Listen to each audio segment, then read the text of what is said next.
우리는 각자의 강가에 서 있습니다. 그 강물은 때로는 잔잔하게, 때로는 경랑처럼 흘러가고 우리는 그 앞에서 망설이며 서 있습니다.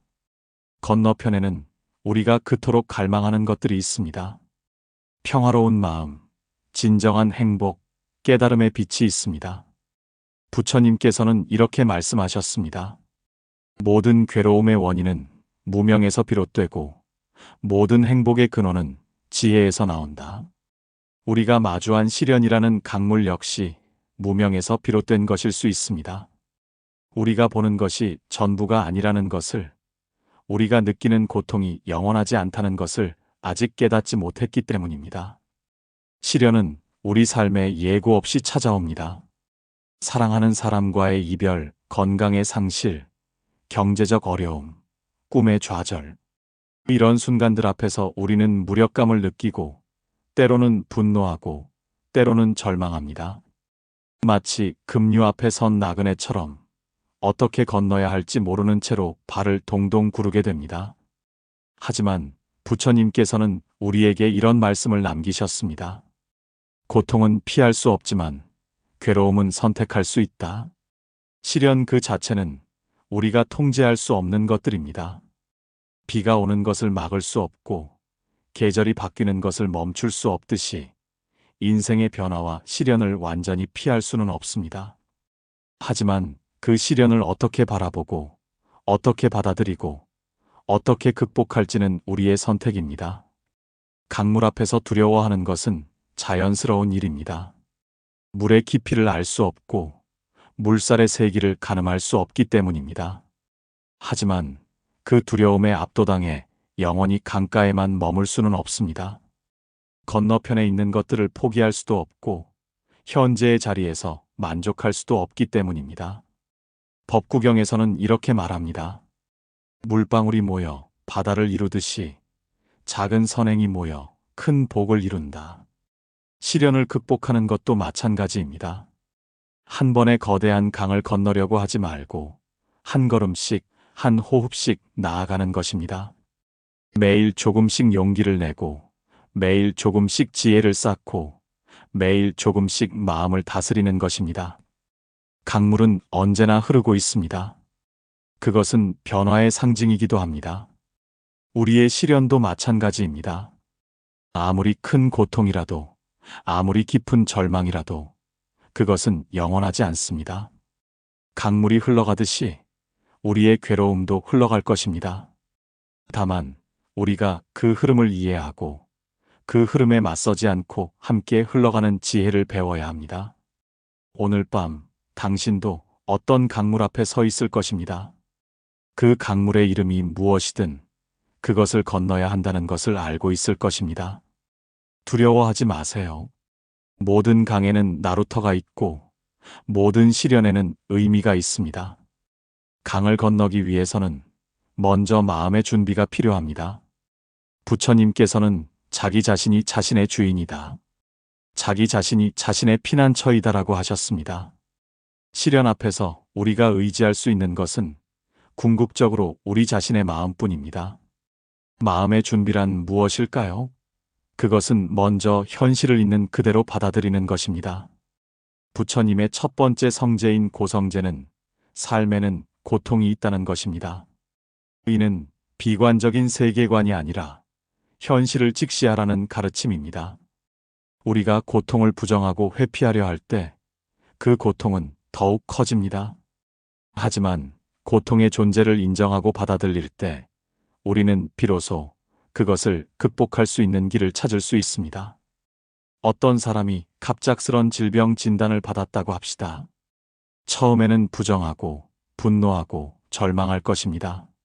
하지만 그 현실을 받아들이고 나서야 치료 계획을 세우고 생활을 조정하고 새로운 희망을 찾을 수 있습니다.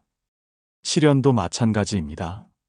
그것의 존재를 인정하는 것이 극복의 첫 번째 단계입니다.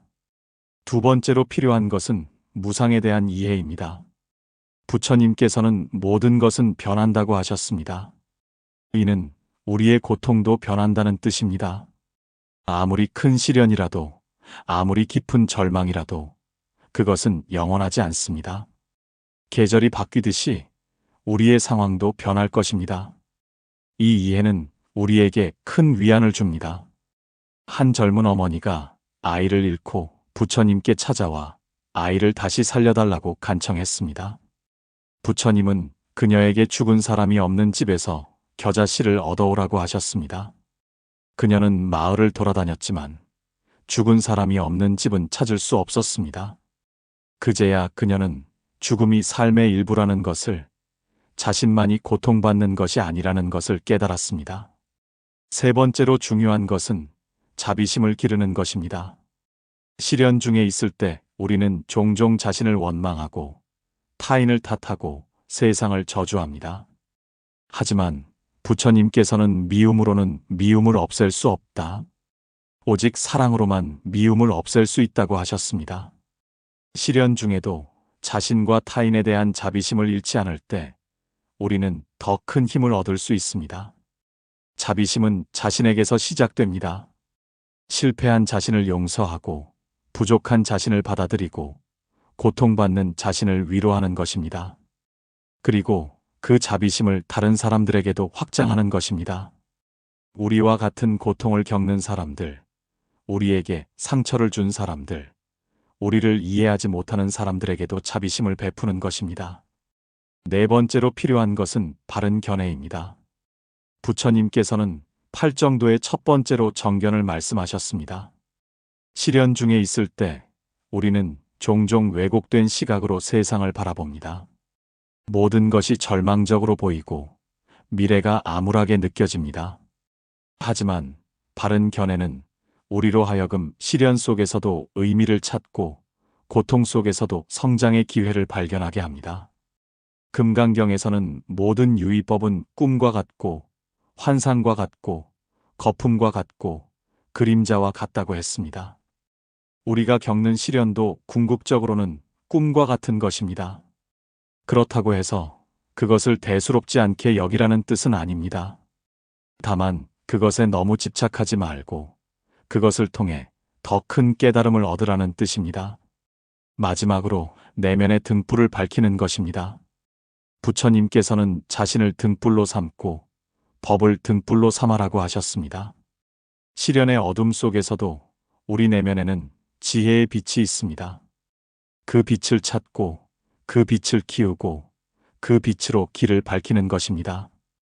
그럴 때 우리는 비로소 고요한 강을 건널 준비가 되는 것입니다.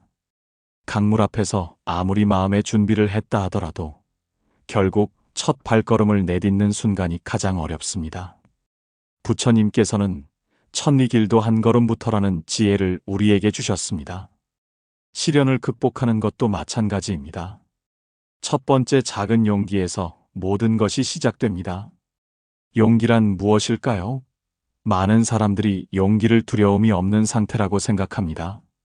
하지만 부처님의 가르침에 따르면 용기는 두려움이 없는 것이 아니라 두려움이 있음에도 불구하고 옳은 일을 하는 것입니다.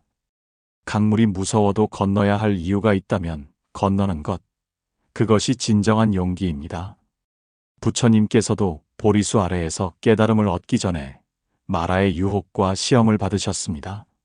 온갖 두려움과 욕망이 밀려왔지만 부처님은 흔들리지 않고 자신의 길을 걸으셨습니다.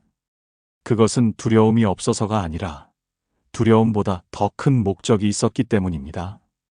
첫 발걸음을 내딛기 위해서는 무엇이 필요할까요? 첫째는 명확한 목표입니다. 왜 이 강을 건너야 하는지, 건너편에 무엇이 있는지를 분명히 아는 것입니다. 목표가 없으면 방향을 잃고 방향이 없으면 용기도 사라집니다. 부처님께서는 모든 존재의 고통을 덜어주겠다는 명확한 목표가 있으셨기에 모든 시련을 극복할 수 있으셨습니다. 한 젊은 사업가가 사업 실패로 큰 빚을 지고 절망에 빠져 있었습니다.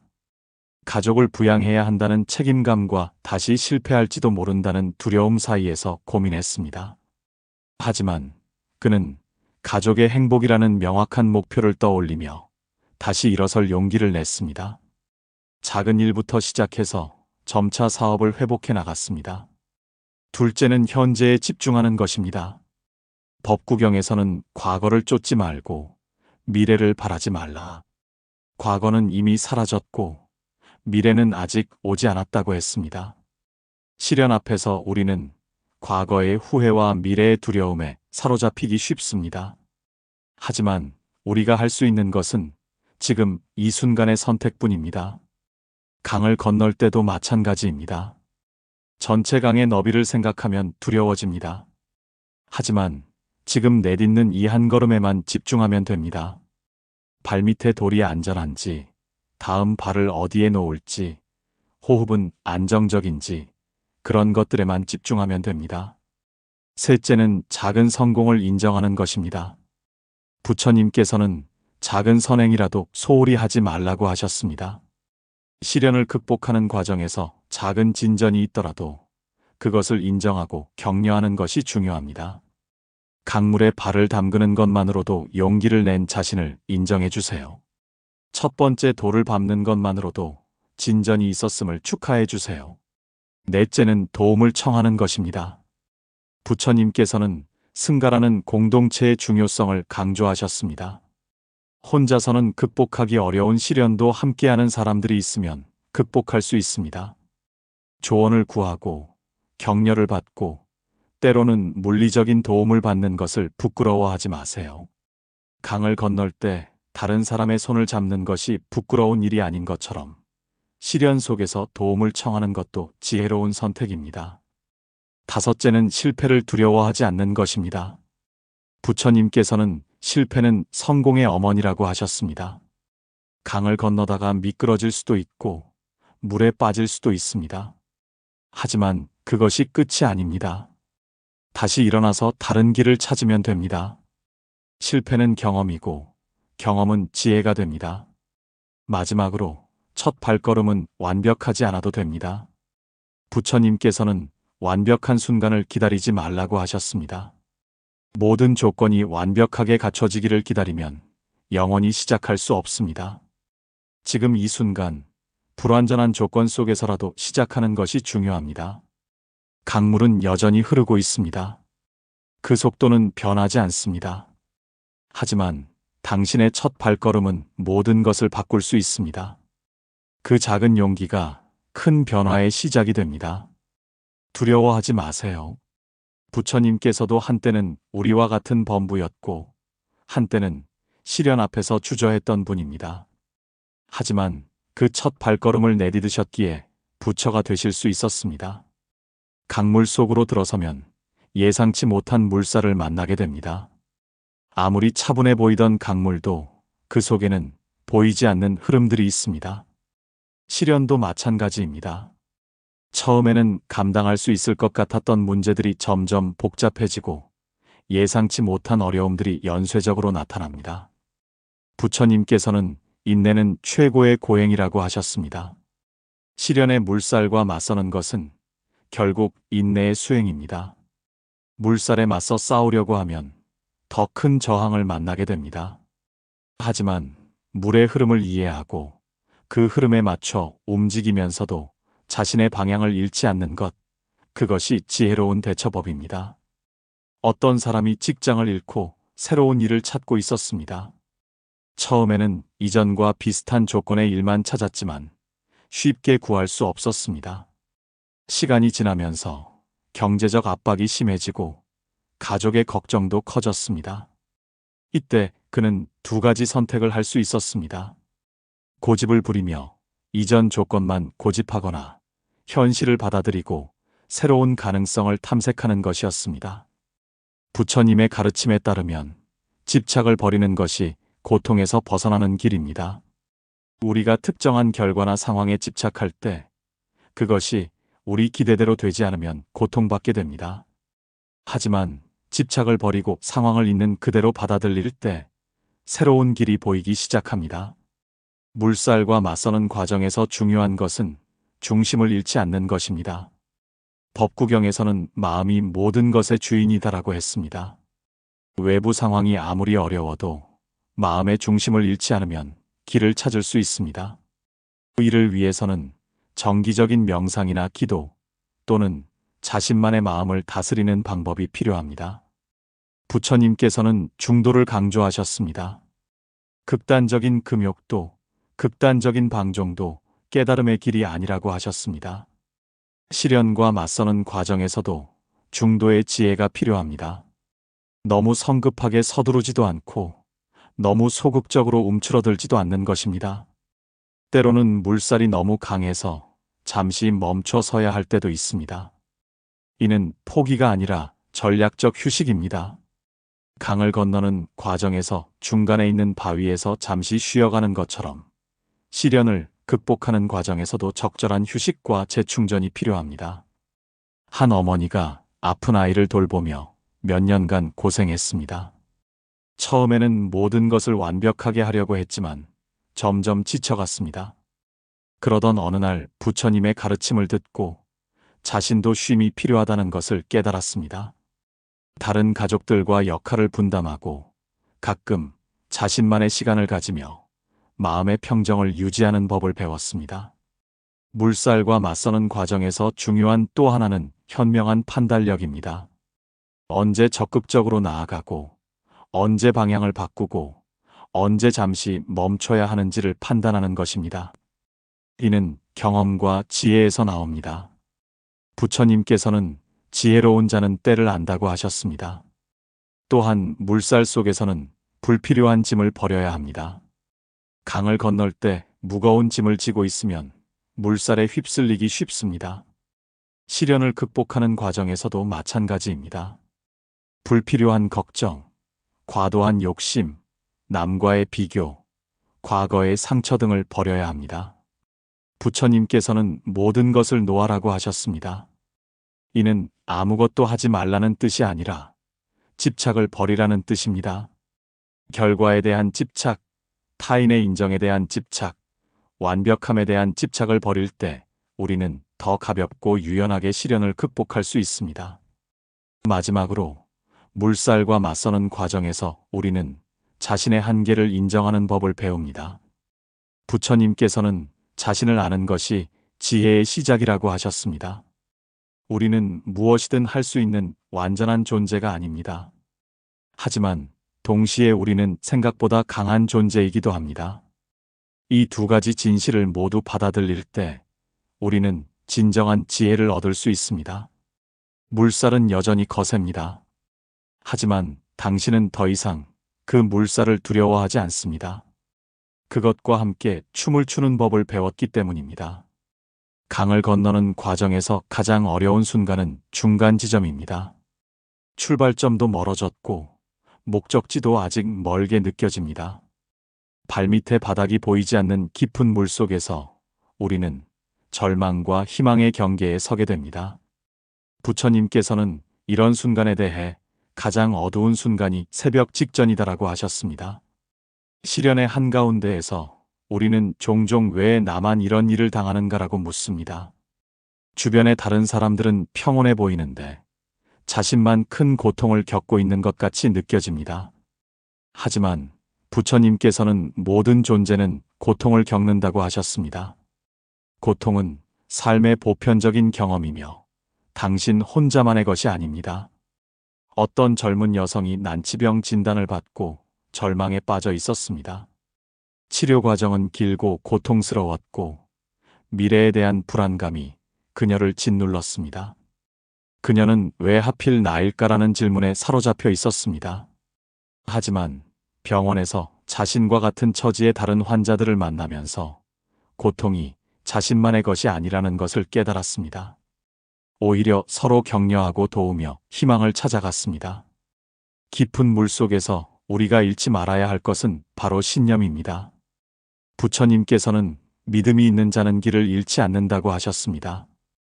여기서 말하는 믿음은 맹목적인 믿음이 아니라 진리에 대한 확신입니다. 고통에는 원인이 있고 그 원인을 제거하면 고통도 사라진다는 사성제의 가르침에 대한 믿음입니다. 절망의 순간에 우리는 종종 모든 것을 포기하고 싶어집니다. 하지만 부처님께서는 포기는 패배가 아니라 새로운 시작이다라고 하셨습니다. 때로는 기존의 방법을 포기하고 새로운 접근법을 시도하는 것이 필요합니다. 같은 길로만 가려고 고집하면 같은 결과만 얻을 뿐입니다. 깊은 물 속에서는 호흡이 중요합니다. 법구경에서는 호흡을 관찰하는 것이 마음을 다스리는 시작이라고 했습니다.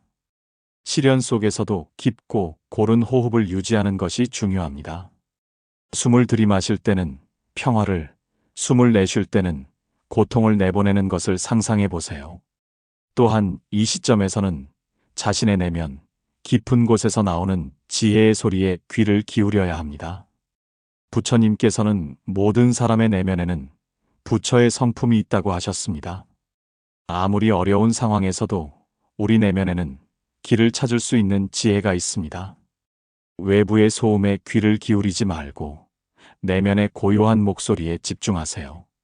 깊은 물 속에서 만나는 것은 절망만이 아닙니다. 거기에는 또한 진정한 자신이 있습니다. 모든 가면과 허울이 벗겨진 날것의 자신, 그 자신을 마주하는 것이 두려울 수 있지만 그것은 또한 해방의 시작이기도 합니다. 부처님께서는 진실을 마주하는 자가 자유를 얻는다고 하셨습니다. 한 중년 남성이 사업 실패와 이혼으로 인생의 밑바닥을 경험했습니다. 모든 것을 잃고 혼자 남겨진 그는 자신의 과거를 돌아보며 진정한 자신이 누구인지 성찰했습니다. 성공했을 때의 오만함, 실패했을 때의 절망감, 그 모든 것을 있는 그대로 받아들이며 새로운 자신을 발견했습니다. 깊은 물 속에서는 또한 연민을 배웁니다. 자신의 고통을 통해 다른 사람들의 고통을 이해하게 되고 그들에 대한 연민이 생겨납니다. 부처님께서는 자신의 고통을 알면 남의 고통도 알게 된다고 하셨습니다. 이 연민은 우리를 더 깊은 인간으로 만들어줍니다. 희망이 보이지 않는 순간에도 포기하지 마세요.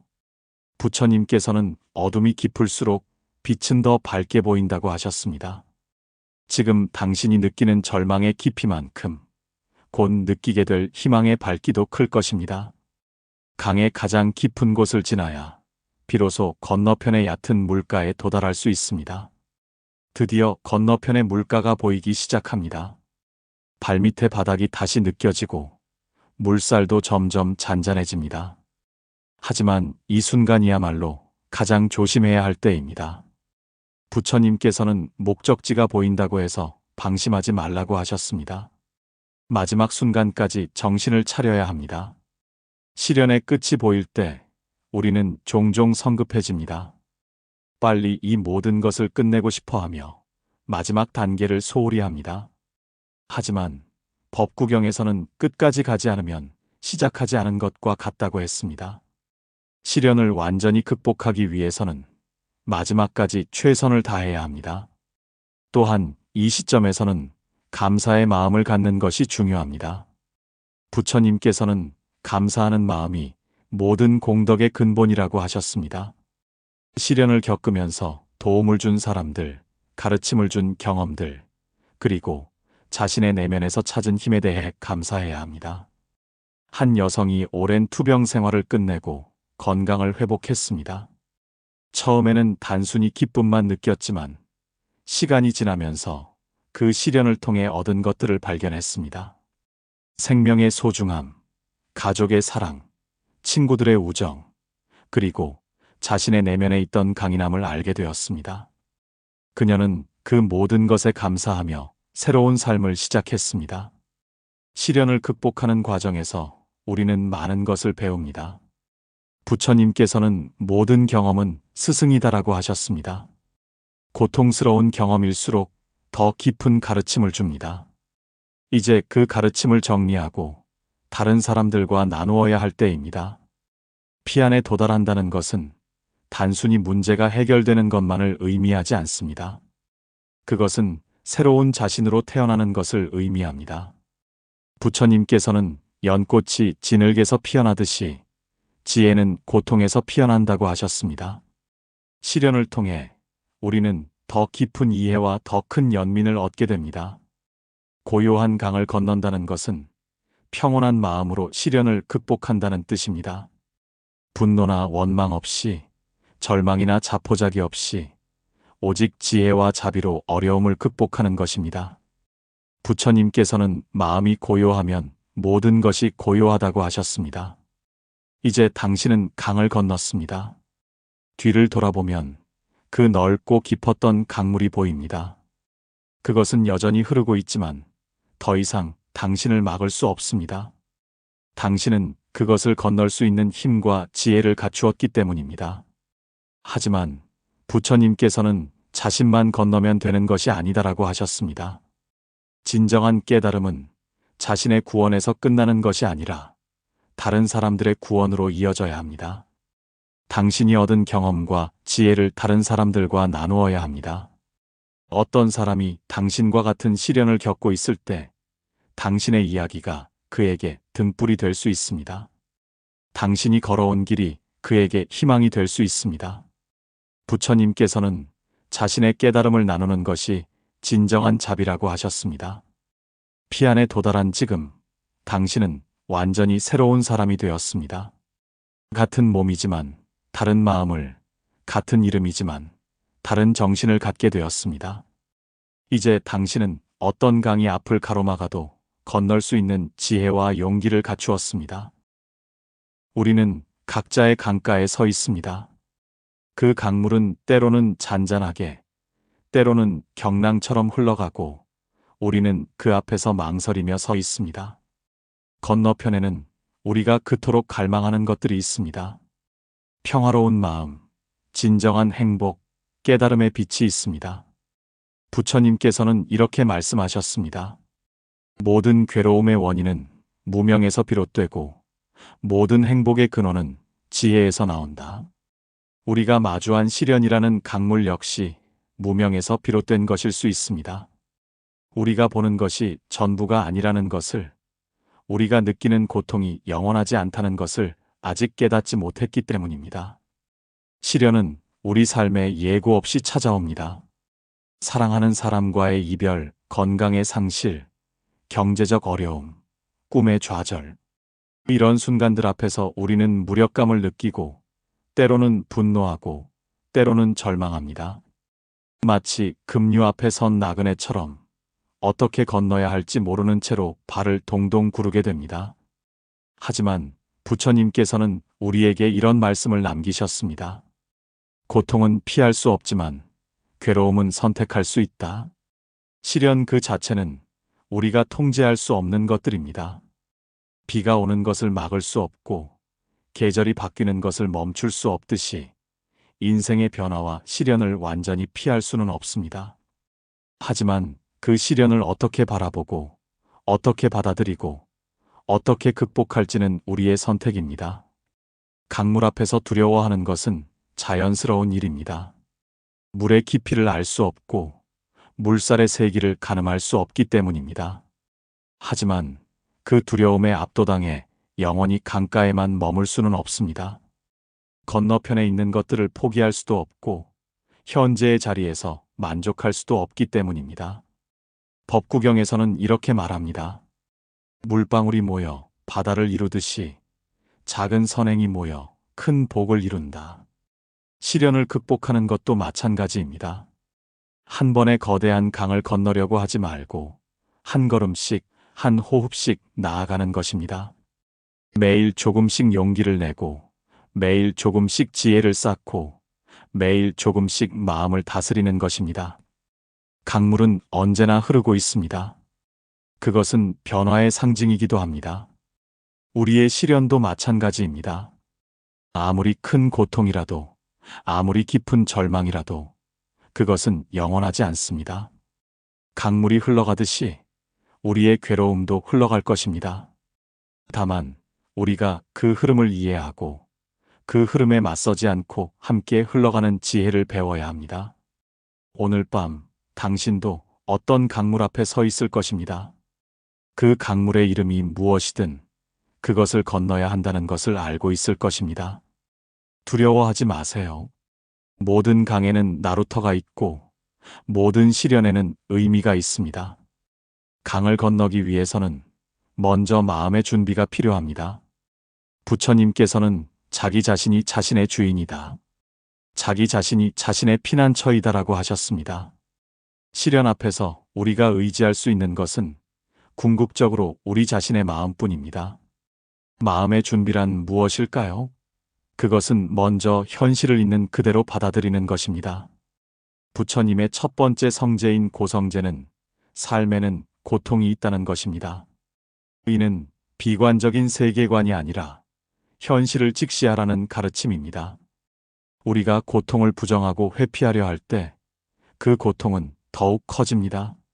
하지만 고통의 존재를 인정하고 받아들일 때 우리는 비로소 그것을 극복할 수 있는 길을 찾을 수 있습니다. 어떤 사람이 갑작스런 질병 진단을 받았다고 합시다. 처음에는 부정하고 분노하고 절망할 것입니다. 하지만 그 현실을 받아들이고 나서야 치료 계획을 세우고 생활을 조정하고 새로운 희망을 찾을 수 있습니다. 시련도 마찬가지입니다. 그것의 존재를 인정하는 것이 극복의 첫 번째 단계입니다. 두 번째로 필요한 것은 무상에 대한 이해입니다. 부처님께서는 모든 것은 변한다고 하셨습니다. 이는 우리의 고통도 변한다는 뜻입니다. 아무리 큰 시련이라도, 아무리 깊은 절망이라도 그것은 영원하지 않습니다. 계절이 바뀌듯이 우리의 상황도 변할 것입니다. 이 이해는 우리에게 큰 위안을 줍니다. 한 젊은 어머니가 아이를 잃고 부처님께 찾아와 아이를 다시 살려달라고 간청했습니다. 부처님은 그녀에게 죽은 사람이 없는 집에서 겨자씨를 얻어오라고 하셨습니다. 그녀는 마을을 돌아다녔지만 죽은 사람이 없는 집은 찾을 수 없었습니다. 그제야 그녀는 죽음이 삶의 일부라는 것을, 자신만이 고통받는 것이 아니라는 것을 깨달았습니다. 세 번째로 중요한 것은 자비심을 기르는 것입니다. 시련 중에 있을 때 우리는 종종 자신을 원망하고 타인을 탓하고 세상을 저주합니다. 하지만 부처님께서는 미움으로는 미움을 없앨 수 없다.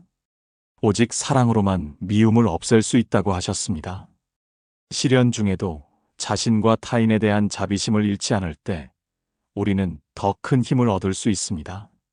자비심은 자신에게서 시작됩니다.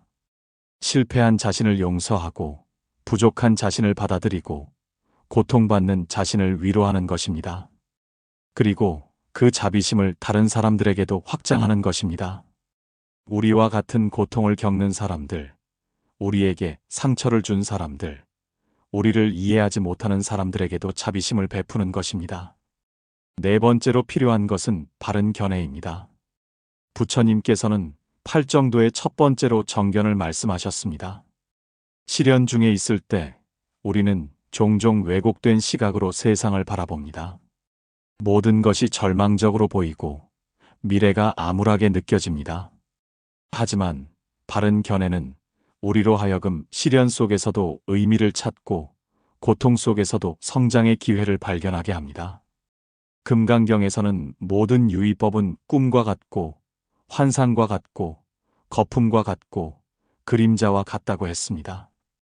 우리가 겪는 시련도 궁극적으로는 꿈과 같은 것입니다. 그렇다고 해서 그것을 대수롭지 않게 여기라는 뜻은 아닙니다. 다만 그것에 너무 집착하지 말고 그것을 통해 더 큰 깨달음을 얻으라는 뜻입니다. 마지막으로 내면의 등불을 밝히는 것입니다. 부처님께서는 자신을 등불로 삼고 법을 등불로 삼아라고 하셨습니다. 시련의 어둠 속에서도 우리 내면에는 지혜의 빛이 있습니다.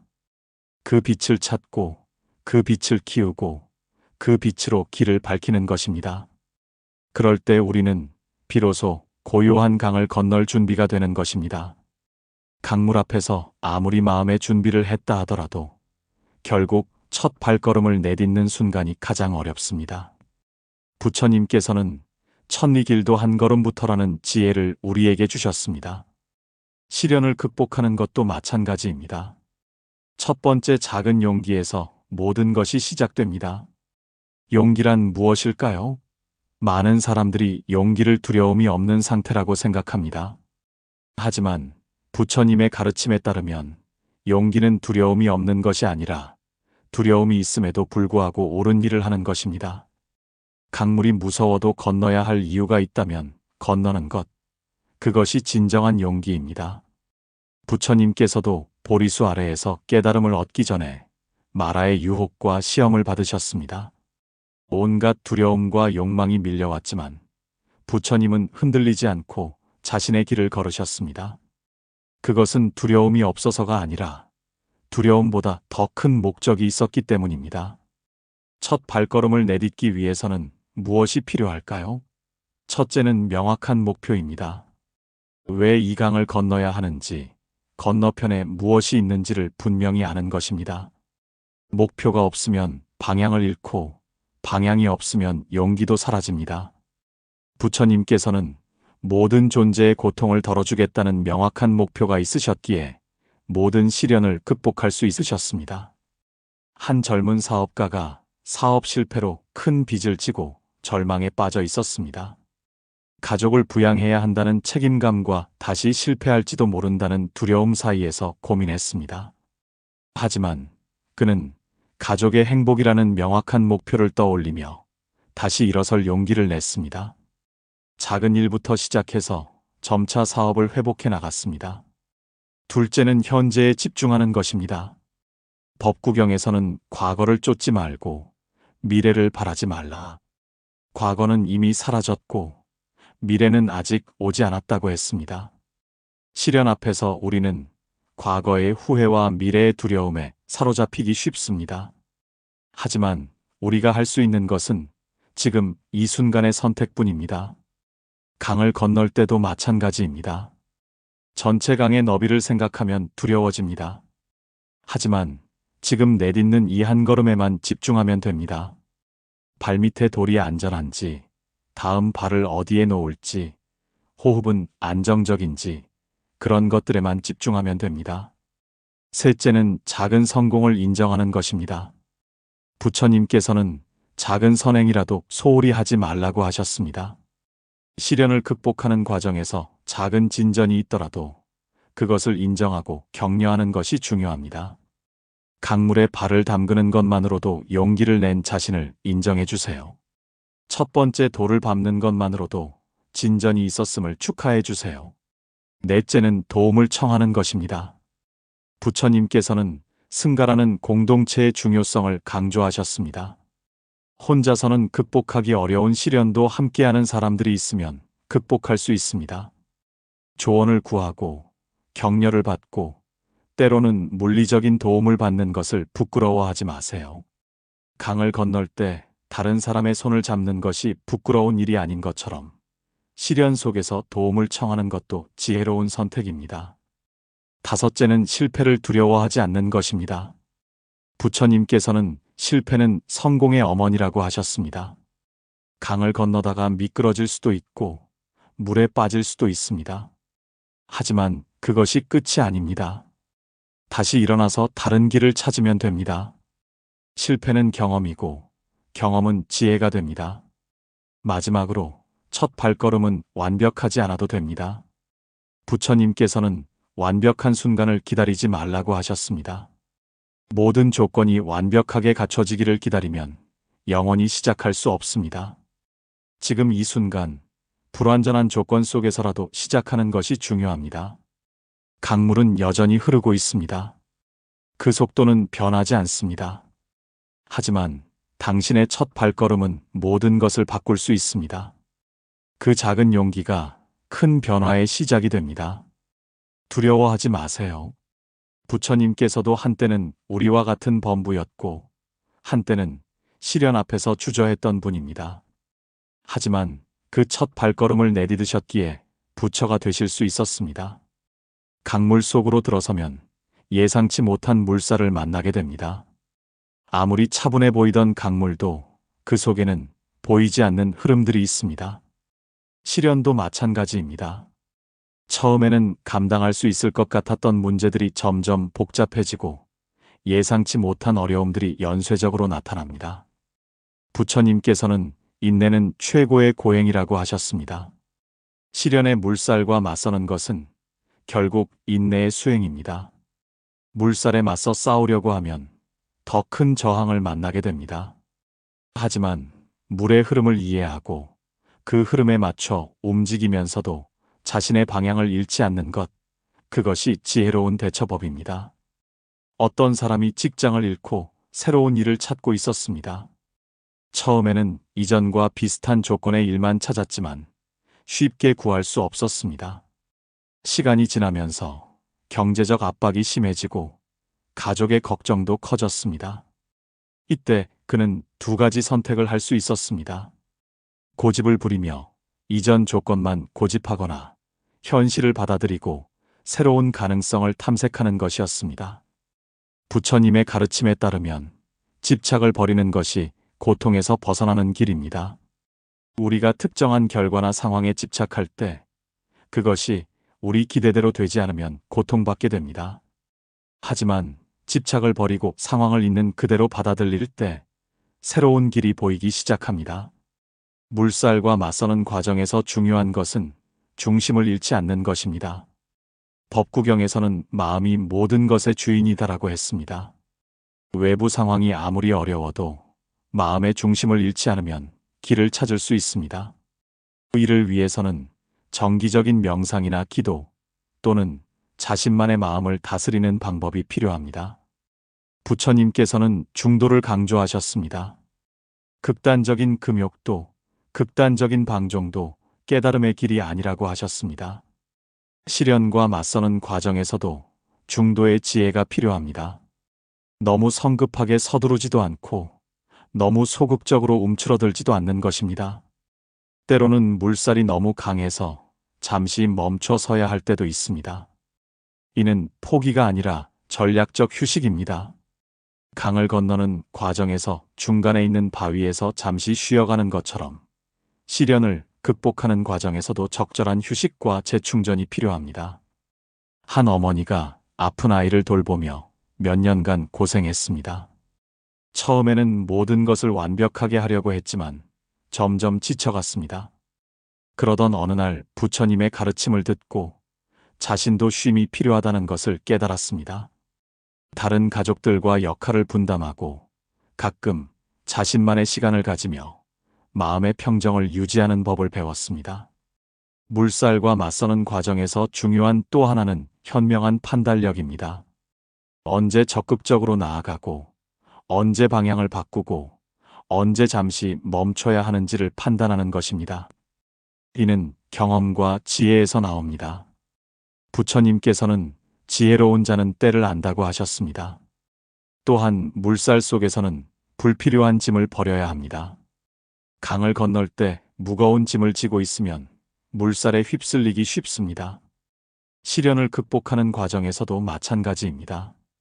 불필요한 걱정, 과도한 욕심, 남과의 비교, 과거의 상처 등을 버려야 합니다. 부처님께서는 모든 것을 놓아라고 하셨습니다. 이는 아무것도 하지 말라는 뜻이 아니라 집착을 버리라는 뜻입니다. 결과에 대한 집착, 타인의 인정에 대한 집착, 완벽함에 대한 집착을 버릴 때 우리는 더 가볍고 유연하게 시련을 극복할 수 있습니다.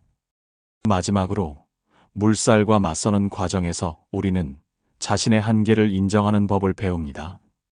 부처님께서는 자신을 아는 것이 지혜의 시작이라고 하셨습니다.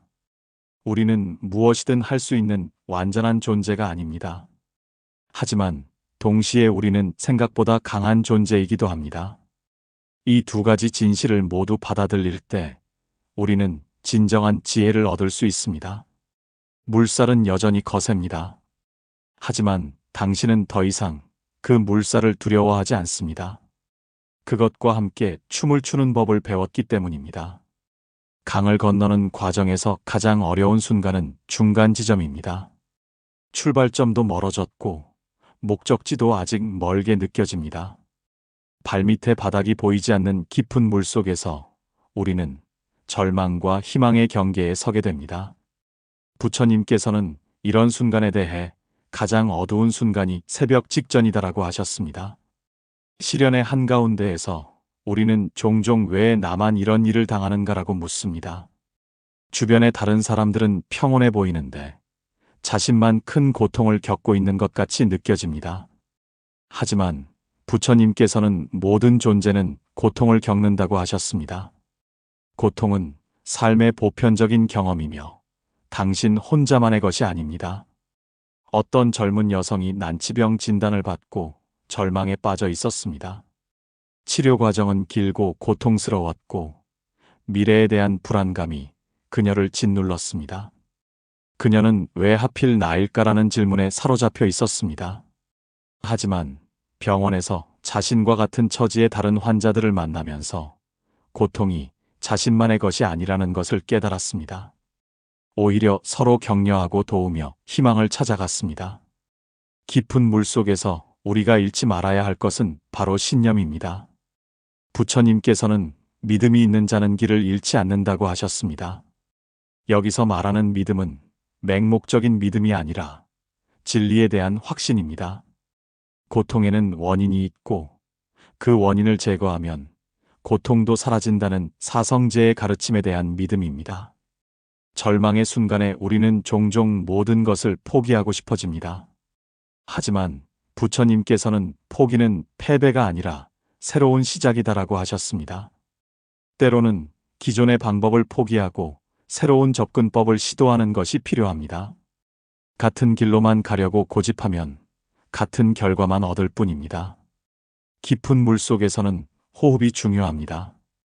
법구경에서는 호흡을 관찰하는 것이 마음을 다스리는 시작이라고 했습니다.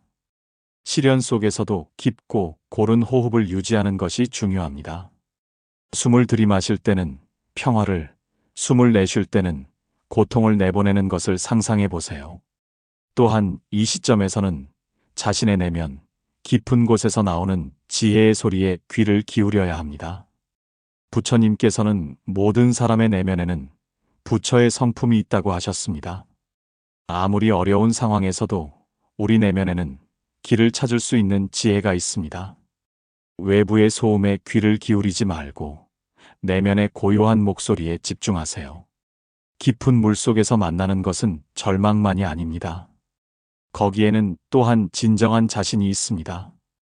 모든 가면과 허울이 벗겨진 날것의 자신, 그 자신을 마주하는 것이 두려울 수 있지만 그것은 또한 해방의 시작이기도 합니다. 부처님께서는 진실을 마주하는 자가 자유를 얻는다고 하셨습니다. 한 중년 남성이 사업 실패와 이혼으로 인생의 밑바닥을 경험했습니다. 모든 것을 잃고 혼자 남겨진 그는 자신의 과거를 돌아보며 진정한 자신이 누구인지 성찰했습니다. 성공했을 때의 오만함, 실패했을 때의 절망감, 그 모든 것을 있는 그대로 받아들이며 새로운 자신을 발견했습니다. 깊은 물 속에서는 또한 연민을 배웁니다. 자신의 고통을 통해 다른 사람들의 고통을 이해하게 되고 그들에 대한 연민이 생겨납니다.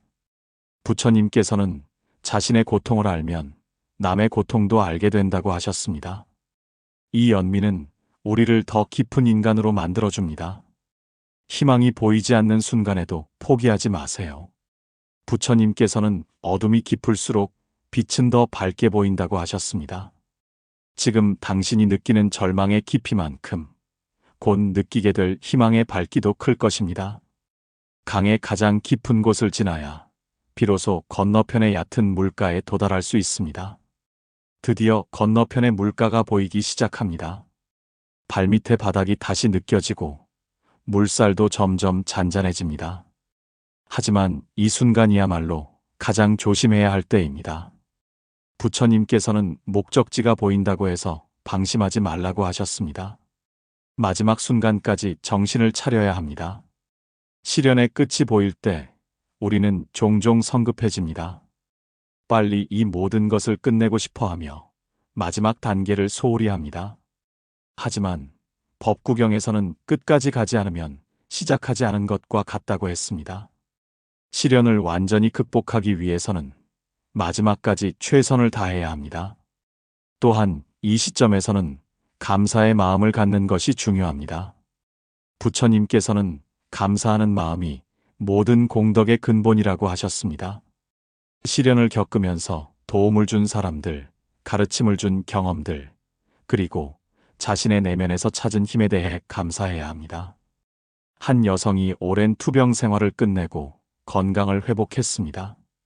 처음에는 단순히 기쁨만 느꼈지만 시간이 지나면서 그 시련을 통해 얻은 것들을 발견했습니다.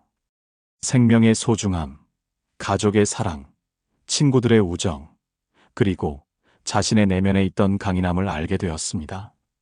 그녀는 그 모든 것에 감사하며 새로운 삶을 시작했습니다. 시련을 극복하는 과정에서 우리는 많은 것을 배웁니다. 부처님께서는 모든 경험은 스승이다라고 하셨습니다. 고통스러운 경험일수록 더 깊은 가르침을 줍니다. 이제 그 가르침을 정리하고 다른 사람들과 나누어야 할 때입니다. 피안에 도달한다는 것은 단순히 문제가 해결되는 것만을 의미하지 않습니다. 그것은 새로운 자신으로 태어나는 것을 의미합니다. 부처님께서는 연꽃이 진흙에서 피어나듯이 지혜는 고통에서 피어난다고 하셨습니다. 시련을 통해 우리는 더 깊은 이해와 더 큰 연민을 얻게 됩니다. 고요한 강을 건넌다는 것은 평온한 마음으로 시련을 극복한다는 뜻입니다. 분노나 원망 없이, 절망이나 자포자기 없이 오직 지혜와 자비로 어려움을 극복하는 것입니다. 부처님께서는 마음이 고요하면 모든 것이 고요하다고 하셨습니다. 이제 당신은 강을 건넜습니다. 뒤를 돌아보면 그 넓고 깊었던 강물이 보입니다. 그것은 여전히 흐르고 있지만 더 이상 당신을 막을 수 없습니다. 당신은 그것을 건널 수 있는 힘과 지혜를 갖추었기 때문입니다. 하지만 부처님께서는 자신만 건너면 되는 것이 아니다라고 하셨습니다. 진정한 깨달음은 자신의 구원에서 끝나는 것이 아니라 다른 사람들의 구원으로 이어져야 합니다. 당신이 얻은 경험과 지혜를 다른 사람들과 나누어야 합니다. 어떤 사람이 당신과 같은 시련을 겪고 있을 때 당신의 이야기가 그에게 등불이 될 수 있습니다. 당신이 걸어온 길이 그에게 희망이 될 수 있습니다. 부처님께서는 자신의 깨달음을 나누는 것이 진정한 자비라고 하셨습니다. 피안에 도달한 지금 당신은 완전히 새로운 사람이 되었습니다. 같은 몸이지만 다른 마음을, 같은 이름이지만 다른 정신을 갖게 되었습니다. 이제 당신은 어떤 강이 앞을 가로막아도 건널 수 있는 지혜와 용기를 갖추었습니다. 우리는 각자의 강가에 서 있습니다. 그 강물은 때로는 잔잔하게, 때로는 경랑처럼 흘러가고 우리는 그 앞에서 망설이며 서 있습니다. 건너편에는 우리가 그토록 갈망하는 것들이 있습니다. 평화로운 마음, 진정한 행복, 깨달음의 빛이 있습니다. 부처님께서는 이렇게 말씀하셨습니다. 모든 괴로움의 원인은 무명에서 비롯되고 모든 행복의 근원은 지혜에서 나온다. 우리가 마주한 시련이라는 강물 역시 무명에서 비롯된 것일 수 있습니다. 우리가 보는 것이 전부가 아니라는 것을, 우리가 느끼는 고통이 영원하지 않다는 것을 아직 깨닫지 못했기 때문입니다. 시련은 우리 삶에 예고 없이 찾아옵니다. 사랑하는 사람과의 이별, 건강의 상실, 경제적 어려움, 꿈의 좌절. 이런 순간들 앞에서 우리는 무력감을 느끼고 때로는 분노하고 때로는 절망합니다. 마치 급류 앞에 선 나그네처럼 어떻게 건너야 할지 모르는 채로 발을 동동 구르게 됩니다. 하지만 부처님께서는 우리에게 이런 말씀을 남기셨습니다. 고통은 피할 수 없지만 괴로움은 선택할 수 있다. 시련 그 자체는 우리가 통제할 수 없는 것들입니다. 비가 오는 것을 막을 수 없고 계절이 바뀌는 것을 멈출 수 없듯이 인생의 변화와 시련을 완전히 피할 수는 없습니다. 하지만 그 시련을 어떻게 바라보고 어떻게 받아들이고 어떻게 극복할지는 우리의 선택입니다. 강물 앞에서 두려워하는 것은 자연스러운 일입니다. 물의 깊이를 알 수 없고 물살의 세기를 가늠할 수 없기 때문입니다. 하지만 그 두려움에 압도당해 영원히 강가에만 머물 수는 없습니다. 건너편에 있는 것들을 포기할 수도 없고 현재의 자리에서 만족할 수도 없기 때문입니다. 법구경에서는 이렇게 말합니다. 물방울이 모여 바다를 이루듯이 작은 선행이 모여 큰 복을 이룬다. 시련을 극복하는 것도 마찬가지입니다. 한 번에 거대한 강을 건너려고 하지 말고 한 걸음씩, 한 호흡씩 나아가는 것입니다. 매일 조금씩 용기를 내고, 매일 조금씩 지혜를 쌓고, 매일 조금씩 마음을 다스리는 것입니다. 강물은 언제나 흐르고 있습니다. 그것은 변화의 상징이기도 합니다. 우리의 시련도 마찬가지입니다. 아무리 큰 고통이라도, 아무리 깊은 절망이라도 그것은 영원하지 않습니다. 강물이 흘러가듯이 우리의 괴로움도 흘러갈 것입니다. 다만 우리가 그 흐름을 이해하고 그 흐름에 맞서지 않고 함께 흘러가는 지혜를 배워야 합니다. 오늘 밤 당신도 어떤 강물 앞에 서 있을 것입니다. 그 강물의 이름이 무엇이든 그것을 건너야 한다는 것을 알고 있을 것입니다. 두려워하지 마세요. 모든 강에는 나루터가 있고 모든 시련에는 의미가 있습니다.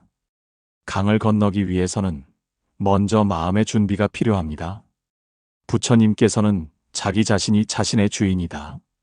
자기 자신이 자신의 피난처이다라고 하셨습니다. 시련 앞에서 우리가 의지할 수 있는 것은 궁극적으로 우리 자신의 마음뿐입니다. 마음의 준비란 무엇일까요? 그것은 먼저 현실을 있는 그대로 받아들이는 것입니다. 부처님의 첫 번째 성제인 고성제는 삶에는 고통이 있다는 것입니다. 이는 비관적인 세계관이 아니라 현실을 직시하라는 가르침입니다. 우리가 고통을 부정하고 회피하려 할 때 그 고통은 더욱 커집니다. 하지만 고통의 존재를 인정하고 받아들일 때 우리는 비로소 그것을 극복할 수 있는 길을 찾을 수 있습니다. 어떤 사람이 갑작스런 질병 진단을 받았다고 합시다. 처음에는 부정하고 분노하고 절망할 것입니다. 하지만 그 현실을 받아들이고 나서야 치료 계획을 세우고 생활을 조정하고 새로운 희망을 찾을 수 있습니다. 시련도 마찬가지입니다. 그것의 존재를 인정하는 것이 극복의 첫 번째 단계입니다. 두 번째로 필요한 것은 무상에 대한 이해입니다. 부처님께서는 모든 것은 변한다고 하셨습니다. 이는 우리의 고통도 변한다는 뜻입니다. 아무리 큰 시련이라도, 아무리 깊은 절망이라도 그것은 영원하지 않습니다. 계절이 바뀌듯이 우리의 상황도 변할 것입니다. 이 이해는 우리에게 큰 위안을 줍니다. 한 젊은 어머니가 아이를 잃고 부처님께 찾아와 아이를 다시 살려달라고 간청했습니다. 부처님은 그녀에게 죽은 사람이 없는 집에서 겨자씨를 얻어오라고 하셨습니다. 그녀는 마을을 돌아다녔지만 죽은 사람이 없는 집은 찾을 수 없었습니다. 그제야 그녀는 죽음이 삶의 일부라는 것을, 자신만이 고통받는 것이 아니라는 것을 깨달았습니다. 세 번째로 중요한 것은 자비심을 기르는 것입니다. 시련 중에 있을 때 우리는 종종 자신을 원망하고 타인을 탓하고 세상을 저주합니다. 하지만 부처님께서는 미움으로는 미움을 없앨 수 없다. 오직 사랑으로만 미움을 없앨 수 있다고 하셨습니다. 시련 중에도 자신과 타인에 대한 자비심을 잃지 않을 때 우리는 더 큰 힘을 얻을 수 있습니다. 자비심은 자신에게서 시작됩니다. 실패한 자신을 용서하고 부족한 자신을 받아들이고 고통받는 자신을 위로하는 것입니다. 그리고 그 자비심을 다른 사람들에게도 확장하는 것입니다. 우리와 같은 고통을 겪는 사람들, 우리에게 상처를 준 사람들, 우리를 이해하지 못하는 사람들에게도 자비심을 베푸는 것입니다. 네 번째로 필요한 것은 바른 견해입니다. 부처님께서는 팔정도의 첫 번째로 정견을 말씀하셨습니다.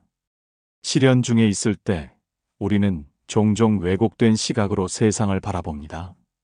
모든 것이 절망적으로 보이고 미래가 암울하게 느껴집니다. 하지만 바른 견해는 우리로 하여금 시련 속에서도 의미를 찾고 고통 속에서도 성장의 기회를 발견하게 합니다.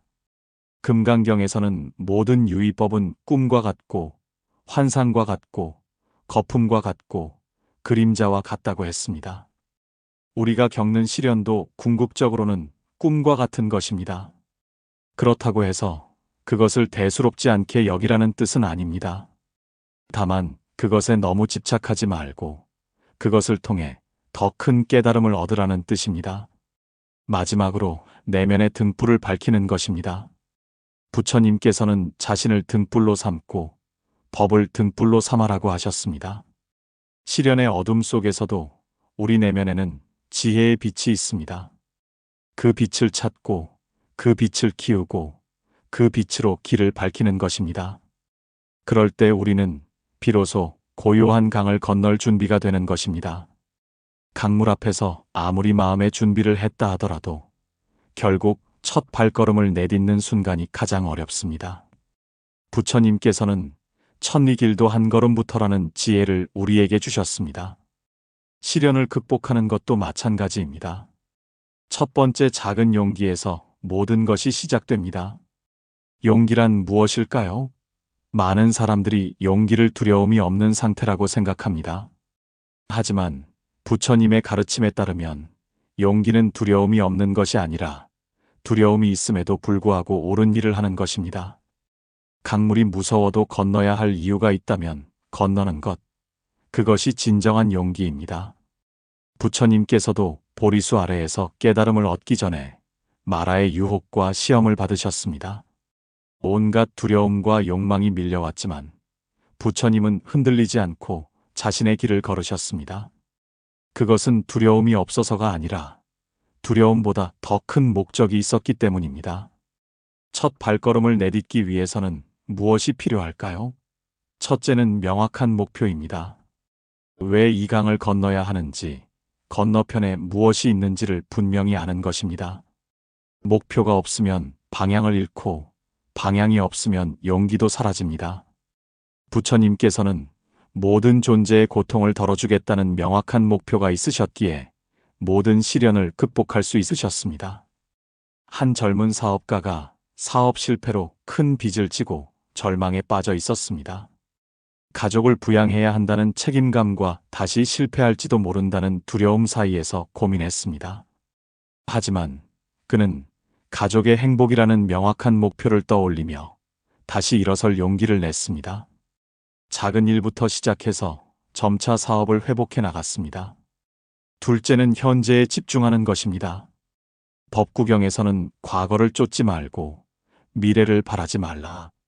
과거는 이미 사라졌고 미래는 아직 오지 않았다고 했습니다. 시련 앞에서 우리는 과거의 후회와 미래의 두려움에 사로잡히기 쉽습니다. 하지만 우리가 할 수 있는 것은 지금 이 순간의 선택뿐입니다. 강을 건널 때도 마찬가지입니다. 전체 강의 너비를 생각하면 두려워집니다. 하지만 지금 내딛는 이 한 걸음에만 집중하면 됩니다. 발밑에 돌이 안전한지, 다음 발을 어디에 놓을지, 호흡은 안정적인지, 그런 것들에만 집중하면 됩니다. 셋째는 작은 성공을 인정하는 것입니다. 부처님께서는 작은 선행이라도 소홀히 하지 말라고 하셨습니다.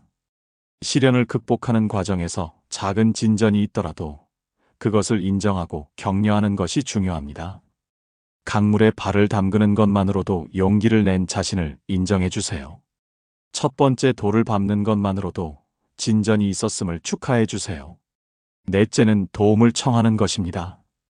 부처님께서는 승가라는 공동체의 중요성을 강조하셨습니다. 혼자서는 극복하기 어려운 시련도 함께하는 사람들이 있으면 극복할 수 있습니다. 조언을 구하고 격려를 받고 때로는 물리적인 도움을 받는 것을 부끄러워하지 마세요. 강을 건널 때 다른 사람의 손을 잡는 것이 부끄러운 일이 아닌 것처럼 시련 속에서 도움을 청하는 것도 지혜로운 선택입니다. 다섯째는 실패를 두려워하지 않는 것입니다. 부처님께서는 실패는 성공의 어머니라고 하셨습니다.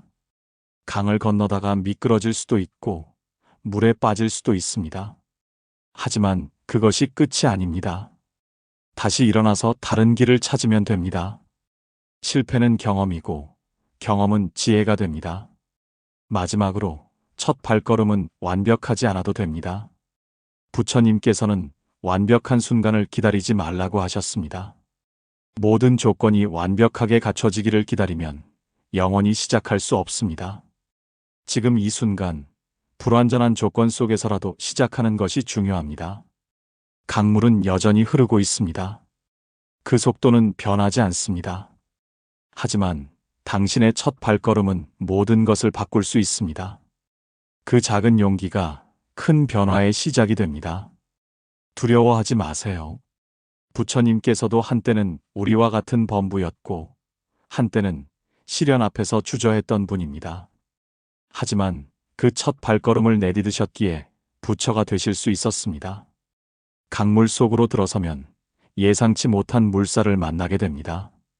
아무리 차분해 보이던 강물도 그 속에는 보이지 않는 흐름들이 있습니다. 시련도 마찬가지입니다.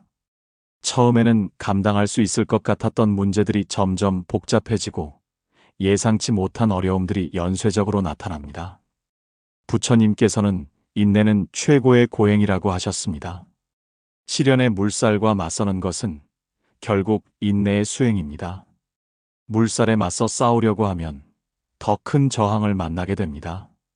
하지만 물의 흐름을 이해하고 그 흐름에 맞춰 움직이면서도 자신의 방향을 잃지 않는 것, 그것이 지혜로운 대처법입니다. 어떤 사람이 직장을 잃고 새로운 일을 찾고 있었습니다. 처음에는 이전과 비슷한 조건의 일만 찾았지만 쉽게 구할 수 없었습니다. 시간이 지나면서 경제적 압박이 심해지고 가족의 걱정도 커졌습니다. 이때 그는 두 가지 선택을 할 수 있었습니다. 고집을 부리며 이전 조건만 고집하거나 현실을 받아들이고 새로운 가능성을 탐색하는 것이었습니다. 부처님의 가르침에 따르면 집착을 버리는 것이 고통에서 벗어나는 길입니다. 우리가 특정한 결과나 상황에 집착할 때 그것이 우리 기대대로 되지 않으면 고통받게 됩니다. 하지만 집착을 버리고 상황을 있는 그대로 받아들일 때 새로운 길이 보이기 시작합니다. 물살과 맞서는 과정에서 중요한 것은 중심을 잃지 않는 것입니다. 법구경에서는 마음이 모든 것의 주인이다라고 했습니다.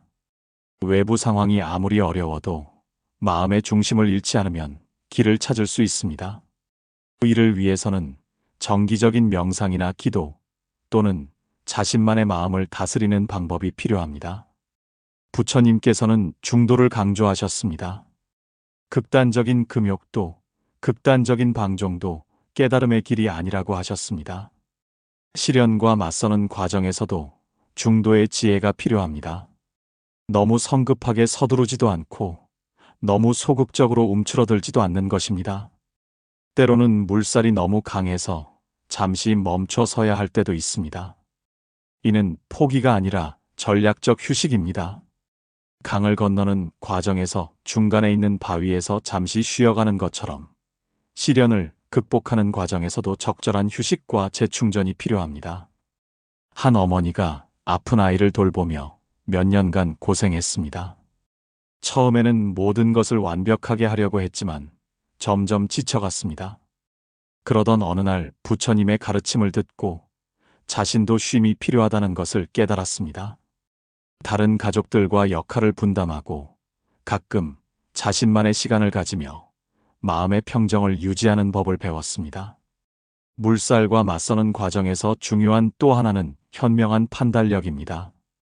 언제 적극적으로 나아가고 언제 방향을 바꾸고 언제 잠시 멈춰야 하는지를 판단하는 것입니다. 이는 경험과 지혜에서 나옵니다. 부처님께서는 지혜로운 자는 때를 안다고 하셨습니다. 또한 물살 속에서는 불필요한 짐을 버려야 합니다. 강을 건널 때 무거운 짐을 지고 있으면 물살에 휩쓸리기 쉽습니다. 시련을 극복하는 과정에서도 마찬가지입니다. 불필요한 걱정, 과도한 욕심, 남과의 비교, 과거의 상처 등을 버려야 합니다. 부처님께서는 모든 것을 놓아라고 하셨습니다. 이는 아무것도 하지 말라는 뜻이 아니라 집착을 버리라는 뜻입니다. 결과에 대한 집착, 타인의 인정에 대한 집착, 완벽함에 대한 집착을 버릴 때 우리는 더 가볍고 유연하게 시련을 극복할 수 있습니다. 마지막으로 물살과 맞서는 과정에서 우리는 자신의 한계를 인정하는 법을 배웁니다. 부처님께서는 자신을 아는 것이 지혜의 시작이라고 하셨습니다. 우리는 무엇이든 할 수 있는 완전한 존재가 아닙니다. 하지만 동시에 우리는 생각보다 강한 존재이기도 합니다. 이 두 가지 진실을 모두 받아들일 때 우리는 진정한 지혜를 얻을 수 있습니다. 물살은 여전히 거셉니다. 하지만 당신은 더 이상 그 물살을 두려워하지 않습니다. 그것과 함께 춤을 추는 법을 배웠기 때문입니다. 강을 건너는 과정에서 가장 어려운 순간은 중간 지점입니다. 출발점도 멀어졌고 목적지도 아직 멀게 느껴집니다. 발밑에 바닥이 보이지 않는 깊은 물 속에서 우리는 절망과 희망의 경계에 서게 됩니다. 부처님께서는 이런 순간에 대해 가장 어두운 순간이 새벽 직전이다라고 하셨습니다. 시련의 한가운데에서 우리는 종종 왜 나만 이런 일을 당하는가라고 묻습니다. 주변의 다른 사람들은 평온해 보이는데 자신만 큰 고통을 겪고 있는 것 같이 느껴집니다. 하지만 부처님께서는 모든 존재는 고통을 겪는다고 하셨습니다. 고통은 삶의 보편적인 경험이며 당신 혼자만의 것이 아닙니다. 어떤 젊은 여성이 난치병 진단을 받고 절망에 빠져 있었습니다. 치료 과정은 길고 고통스러웠고 미래에 대한 불안감이 그녀를 짓눌렀습니다. 그녀는 왜 하필 나일까라는 질문에 사로잡혀 있었습니다.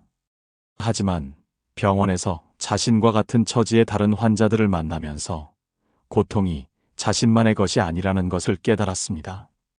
오히려 서로 격려하고 도우며 희망을 찾아갔습니다.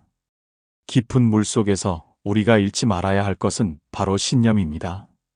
부처님께서는 믿음이 있는 자는 길을 잃지 않는다고 하셨습니다. 여기서 말하는 믿음은 맹목적인 믿음이 아니라 진리에 대한 확신입니다.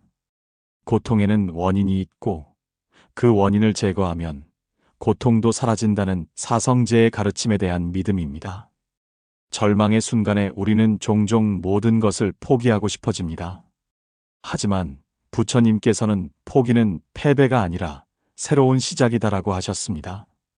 때로는 기존의 방법을 포기하고 새로운 접근법을 시도하는 것이 필요합니다. 같은 길로만 가려고 고집하면 같은 결과만 얻을 뿐입니다. 깊은 물 속에서는 호흡이 중요합니다. 법구경에서는 호흡을 관찰하는 것이 마음을 다스리는 시작이라고 했습니다. 시련 속에서도 깊고 고른 호흡을 유지하는 것이 중요합니다. 숨을 들이마실 때는 평화를, 숨을 내쉴 때는 고통을 내보내는 것을 상상해 보세요. 또한 이 시점에서는 자신의 내면, 깊은 곳에서 나오는 지혜의 소리에 귀를 기울여야 합니다. 부처님께서는 모든 사람의 내면에는 부처의 성품이 있다고 하셨습니다.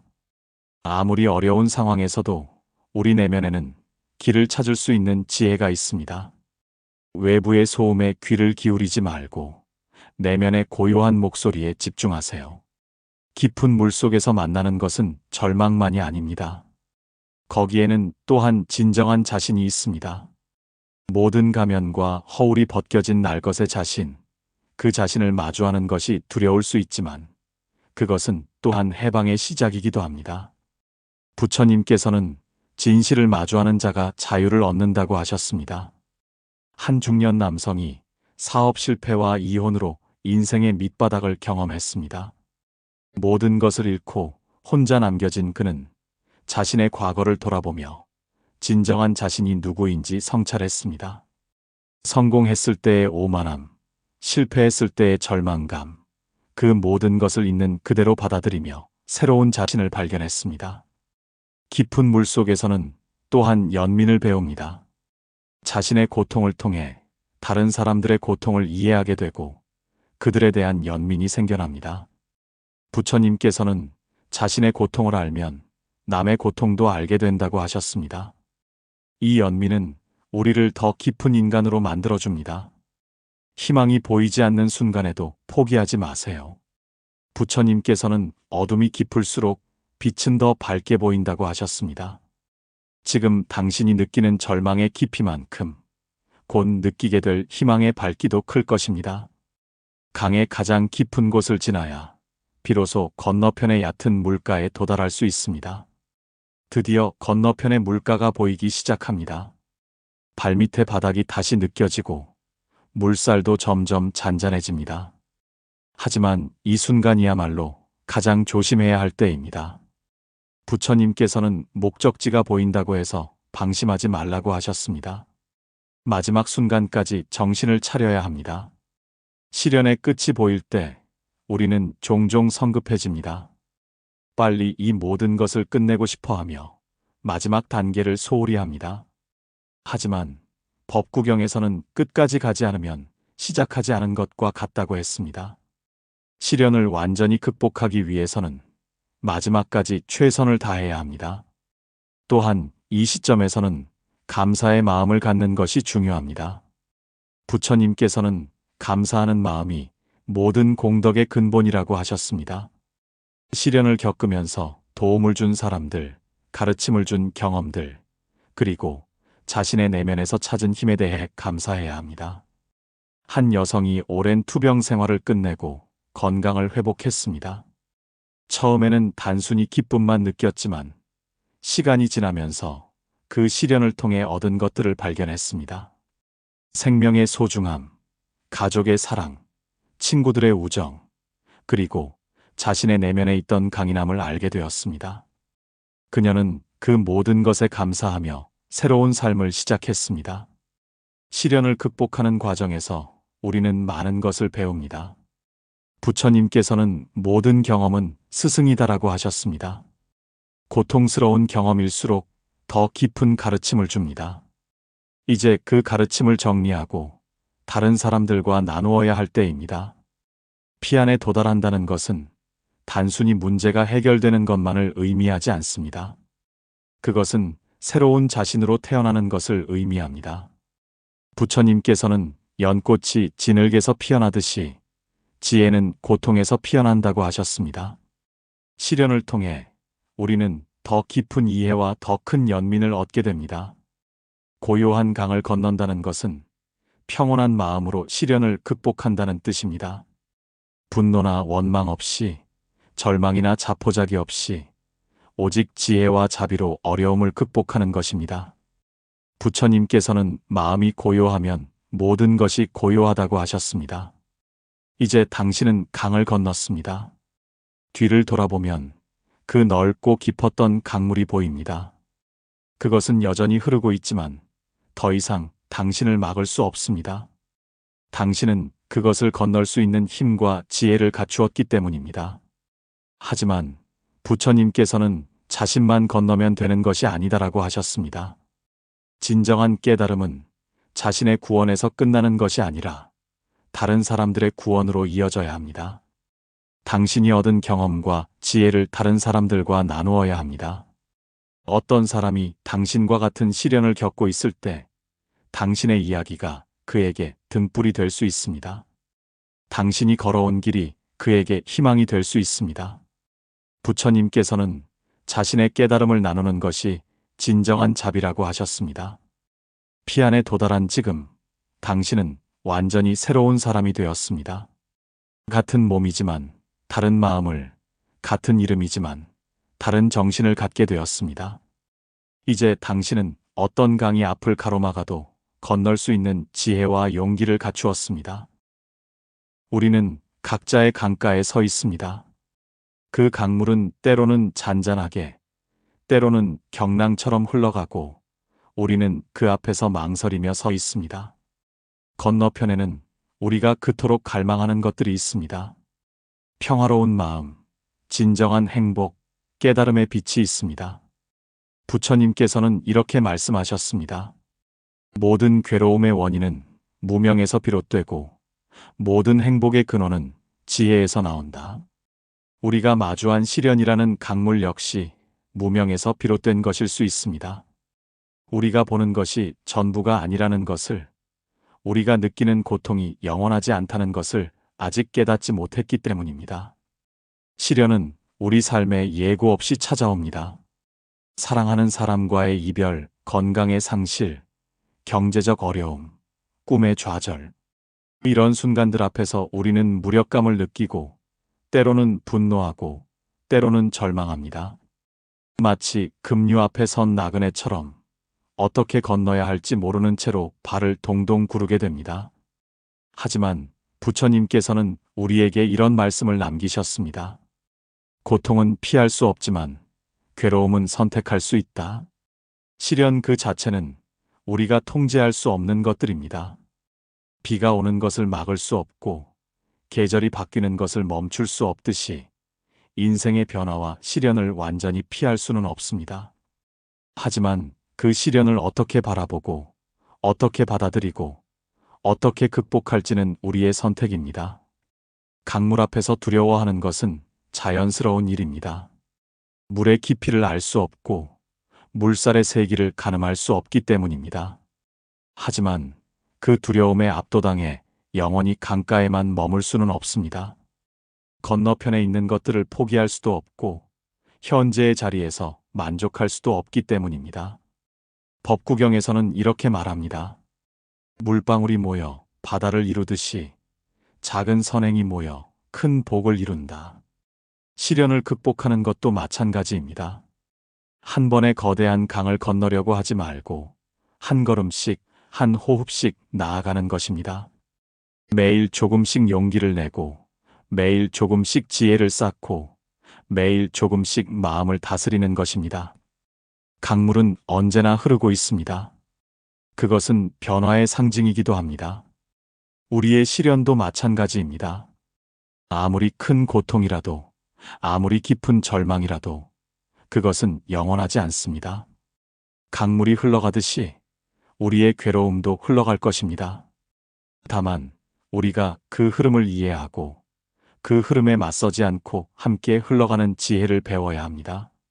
오늘 밤 당신도 어떤 강물 앞에 서 있을 것입니다. 그 강물의 이름이 무엇이든 그것을 건너야 한다는 것을 알고 있을 것입니다. 두려워하지 마세요. 모든 강에는 나루터가 있고 모든 시련에는 의미가 있습니다.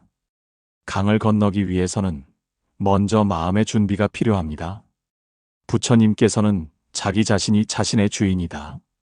자기 자신이 자신의 피난처이다라고 하셨습니다.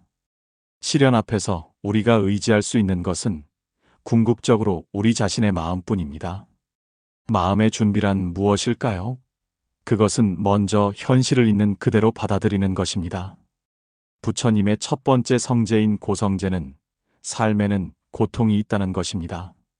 이는 비관적인 세계관이 아니라 현실을 직시하라는 가르침입니다.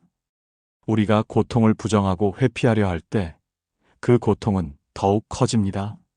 하지만 고통의 존재를 인정하고 받아들일 때 우리는 비로소 그것을 극복할 수 있는 길을 찾을 수 있습니다. 어떤 사람이 갑작스런 질병 진단을 받았다고 합시다. 처음에는 부정하고 분노하고 절망할 것입니다. 하지만 그 현실을 받아들이고 나서야 치료 계획을 세우고 생활을 조정하고 새로운 희망을 찾을 수 있습니다. 시련도 마찬가지입니다. 그것의 존재를 인정하는 것이 극복의 첫 번째 단계입니다. 두 번째로 필요한 것은 무상에 대한 이해입니다. 부처님께서는 모든 것은 변한다고 하셨습니다. 이는 우리의 고통도 변한다는 뜻입니다. 아무리 큰 시련이라도, 아무리 깊은 절망이라도 그것은 영원하지 않습니다. 계절이 바뀌듯이 우리의 상황도 변할 것입니다. 이 이해는 우리에게 큰 위안을 줍니다. 한 젊은 어머니가 아이를 잃고 부처님께 찾아와 아이를 다시 살려달라고 간청했습니다. 부처님은 그녀에게 죽은 사람이 없는 집에서 겨자씨를 얻어오라고 하셨습니다. 그녀는 마을을 돌아다녔지만 죽은 사람이 없는 집은 찾을 수 없었습니다. 그제야 그녀는 죽음이 삶의 일부라는 것을, 자신만이 고통받는 것이 아니라는 것을 깨달았습니다. 세 번째로 중요한 것은 자비심을 기르는 것입니다. 시련 중에 있을 때 우리는 종종 자신을 원망하고 타인을 탓하고 세상을 저주합니다. 하지만 부처님께서는 미움으로는 미움을 없앨 수 없다. 오직 사랑으로만 미움을 없앨 수 있다고 하셨습니다. 시련 중에도 자신과 타인에 대한 자비심을 잃지 않을 때 우리는 더 큰 힘을 얻을 수 있습니다. 자비심은 자신에게서 시작됩니다. 실패한 자신을 용서하고 부족한 자신을 받아들이고 고통받는 자신을 위로하는 것입니다. 그리고 그 자비심을 다른 사람들에게도 확장하는 것입니다. 우리와 같은 고통을 겪는 사람들, 우리에게 상처를 준 사람들, 우리를 이해하지 못하는 사람들에게도 자비심을 베푸는 것입니다. 네 번째로 필요한 것은 바른 견해입니다. 부처님께서는 팔정도의 첫 번째로 정견을 말씀하셨습니다. 시련 중에 있을 때 우리는 종종 왜곡된 시각으로 세상을 바라봅니다. 모든 것이 절망적으로 보이고 미래가 암울하게 느껴집니다. 하지만 바른 견해는 우리로 하여금 시련 속에서도 의미를 찾고 고통 속에서도 성장의 기회를 발견하게 합니다. 금강경에서는 모든 유의법은 꿈과 같고 환상과 같고 거품과 같고 그림자와 같다고 했습니다. 우리가 겪는 시련도 궁극적으로는 꿈과 같은 것입니다. 그렇다고 해서 그것을 대수롭지 않게 여기라는 뜻은 아닙니다. 다만 그것에 너무 집착하지 말고 그것을 통해 더 큰 깨달음을 얻으라는 뜻입니다. 마지막으로 내면의 등불을 밝히는 것입니다. 부처님께서는 자신을 등불로 삼고 법을 등불로 삼아라고 하셨습니다. 시련의 어둠 속에서도 우리 내면에는 지혜의 빛이 있습니다. 그 빛을 찾고 그 빛을 키우고 그 빛으로 길을 밝히는 것입니다. 그럴 때 우리는 비로소 고요한 강을 건널 준비가 되는 것입니다. 강물 앞에서 아무리 마음의 준비를 했다 하더라도 결국 첫 발걸음을 내딛는 순간이 가장 어렵습니다. 부처님께서는 천리길도 한 걸음부터라는 지혜를 우리에게 주셨습니다. 시련을 극복하는 것도 마찬가지입니다. 첫 번째 작은 용기에서 모든 것이 시작됩니다. 용기란 무엇일까요? 많은 사람들이 용기를 두려움이 없는 상태라고 생각합니다. 하지만 부처님의 가르침에 따르면 용기는 두려움이 없는 것이 아니라 두려움이 있음에도 불구하고 옳은 일을 하는 것입니다. 강물이 무서워도 건너야 할 이유가 있다면 건너는 것, 그것이 진정한 용기입니다. 부처님께서도 보리수 아래에서 깨달음을 얻기 전에 마라의 유혹과 시험을 받으셨습니다. 온갖 두려움과 욕망이 밀려왔지만 부처님은 흔들리지 않고 자신의 길을 걸으셨습니다. 그것은 두려움이 없어서가 아니라 두려움보다 더 큰 목적이 있었기 때문입니다. 첫 발걸음을 내딛기 위해서는 무엇이 필요할까요? 첫째는 명확한 목표입니다. 왜 이 강을 건너야 하는지, 건너편에 무엇이 있는지를 분명히 아는 것입니다. 목표가 없으면 방향을 잃고 방향이 없으면 용기도 사라집니다. 부처님께서는 모든 존재의 고통을 덜어주겠다는 명확한 목표가 있으셨기에 모든 시련을 극복할 수 있으셨습니다. 한 젊은 사업가가 사업 실패로 큰 빚을 지고 절망에 빠져 있었습니다. 가족을 부양해야 한다는 책임감과 다시 실패할지도 모른다는 두려움 사이에서 고민했습니다. 하지만 그는 가족의 행복이라는 명확한 목표를 떠올리며 다시 일어설 용기를 냈습니다. 작은 일부터 시작해서 점차 사업을 회복해 나갔습니다. 둘째는 현재에 집중하는 것입니다. 법구경에서는 과거를 쫓지 말고 미래를 바라지 말라. 과거는 이미 사라졌고 미래는 아직 오지 않았다고 했습니다. 시련 앞에서 우리는 과거의 후회와 미래의 두려움에 사로잡히기 쉽습니다. 하지만 우리가 할 수 있는 것은 지금 이 순간의 선택뿐입니다. 강을 건널 때도 마찬가지입니다. 전체 강의 너비를 생각하면 두려워집니다. 하지만 지금 내딛는 이 한 걸음에만 집중하면 됩니다. 발밑에 돌이 안전한지, 다음 발을 어디에 놓을지, 호흡은 안정적인지 그런 것들에만 집중하면 됩니다. 셋째는 작은 성공을 인정하는 것입니다. 부처님께서는 작은 선행이라도 소홀히 하지 말라고 하셨습니다. 시련을 극복하는 과정에서 작은 진전이 있더라도 그것을 인정하고 격려하는 것이 중요합니다. 강물에 발을 담그는 것만으로도 용기를 낸 자신을 인정해 주세요. 첫 번째 돌을 밟는 것만으로도 진전이 있었음을 축하해 주세요. 넷째는 도움을 청하는 것입니다. 부처님께서는 승가라는 공동체의 중요성을 강조하셨습니다. 혼자서는 극복하기 어려운 시련도 함께하는 사람들이 있으면 극복할 수 있습니다. 조언을 구하고 격려를 받고 때로는 물리적인 도움을 받는 것을 부끄러워하지 마세요. 강을 건널 때 다른 사람의 손을 잡는 것이 부끄러운 일이 아닌 것처럼 시련 속에서 도움을 청하는 것도 지혜로운 선택입니다. 다섯째는 실패를 두려워하지 않는 것입니다. 부처님께서는 실패는 성공의 어머니라고 하셨습니다. 강을 건너다가 미끄러질 수도 있고 물에 빠질 수도 있습니다. 하지만 그것이 끝이 아닙니다. 다시 일어나서 다른 길을 찾으면 됩니다. 실패는 경험이고 경험은 지혜가 됩니다. 마지막으로 첫 발걸음은 완벽하지 않아도 됩니다. 부처님께서는 완벽한 순간을 기다리지 말라고 하셨습니다. 모든 조건이 완벽하게 갖춰지기를 기다리면 영원히 시작할 수 없습니다. 지금 이 순간, 불완전한 조건 속에서라도 시작하는 것이 중요합니다. 강물은 여전히 흐르고 있습니다. 그 속도는 변하지 않습니다. 하지만 당신의 첫 발걸음은 모든 것을 바꿀 수 있습니다. 그 작은 용기가 큰 변화의 시작이 됩니다. 두려워하지 마세요. 부처님께서도 한때는 우리와 같은 범부였고 한때는 시련 앞에서 주저했던 분입니다. 하지만 그 첫 발걸음을 내디디셨기에 부처가 되실 수 있었습니다. 강물 속으로 들어서면 예상치 못한 물살을 만나게 됩니다. 아무리 차분해 보이던 강물도 그 속에는 보이지 않는 흐름들이 있습니다. 시련도 마찬가지입니다. 처음에는 감당할 수 있을 것 같았던 문제들이 점점 복잡해지고 예상치 못한 어려움들이 연쇄적으로 나타납니다. 부처님께서는 인내는 최고의 고행이라고 하셨습니다. 시련의 물살과 맞서는 것은 결국 인내의 수행입니다. 물살에 맞서 싸우려고 하면 더 큰 저항을 만나게 됩니다.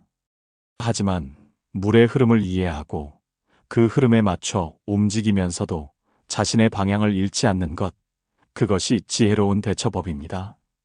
어떤 사람이 직장을 잃고 새로운 일을 찾고 있었습니다. 처음에는 이전과 비슷한 조건의 일만 찾았지만 쉽게 구할 수 없었습니다. 시간이 지나면서 경제적 압박이 심해지고 가족의 걱정도 커졌습니다. 이때 그는 두 가지 선택을 할 수 있었습니다. 고집을 부리며 이전 조건만 고집하거나 현실을 받아들이고 새로운 가능성을 탐색하는 것이었습니다. 부처님의 가르침에 따르면 집착을 버리는 것이 고통에서 벗어나는 길입니다. 우리가 특정한 결과나 상황에 집착할 때 그것이 우리 기대대로 되지 않으면 고통받게 됩니다. 하지만 집착을 버리고 상황을 있는 그대로 받아들일 때 새로운 길이 보이기 시작합니다. 물살과 맞서는 과정에서 중요한 것은 중심을 잃지 않는 것입니다. 법구경에서는 마음이 모든 것의 주인이다라고 했습니다. 외부 상황이 아무리 어려워도 마음의 중심을 잃지 않으면 길을 찾을 수 있습니다. 이를 위해서는 정기적인 명상이나 기도 또는 자신만의 마음을 다스리는 방법이 필요합니다. 부처님께서는 중도를 강조하셨습니다. 극단적인 금욕도 극단적인 방종도 깨달음의 길이 아니라고 하셨습니다. 시련과 맞서는 과정에서도 중도의 지혜가 필요합니다. 너무 성급하게 서두르지도 않고 너무 소극적으로 움츠러들지도 않는 것입니다. 때로는 물살이 너무 강해서 잠시 멈춰 서야 할 때도 있습니다. 이는 포기가 아니라 전략적 휴식입니다. 강을 건너는 과정에서 중간에 있는 바위에서 잠시 쉬어가는 것처럼 시련을 극복하는 과정에서도 적절한 휴식과 재충전이 필요합니다. 한 어머니가 아픈 아이를 돌보며 몇 년간 고생했습니다. 처음에는 모든 것을 완벽하게 하려고 했지만 점점 지쳐갔습니다. 그러던 어느 날 부처님의 가르침을 듣고 자신도 쉼이 필요하다는 것을 깨달았습니다. 다른 가족들과 역할을 분담하고 가끔 자신만의 시간을 가지며 마음의 평정을 유지하는 법을 배웠습니다. 물살과 맞서는 과정에서 중요한 또 하나는 현명한 판단력입니다. 언제 적극적으로 나아가고, 언제 방향을 바꾸고, 언제 잠시 멈춰야 하는지를 판단하는 것입니다. 이는 경험과 지혜에서 나옵니다.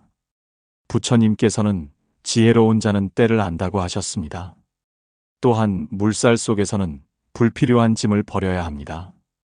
강을 건널 때 무거운 짐을 지고 있으면 물살에 휩쓸리기 쉽습니다. 시련을 극복하는 과정에서도 마찬가지입니다. 불필요한 걱정, 과도한 욕심, 남과의 비교, 과거의 상처 등을 버려야 합니다. 부처님께서는 모든 것을 놓아라고 하셨습니다. 이는 아무것도 하지 말라는 뜻이 아니라 집착을 버리라는 뜻입니다. 결과에 대한 집착, 타인의 인정에 대한 집착, 완벽함에 대한 집착을 버릴 때 우리는 더 가볍고 유연하게 시련을 극복할 수 있습니다. 마지막으로 물살과 맞서는 과정에서 우리는 자신의 한계를 인정하는 법을 배웁니다. 부처님께서는 자신을 아는 것이 지혜의 시작이라고 하셨습니다.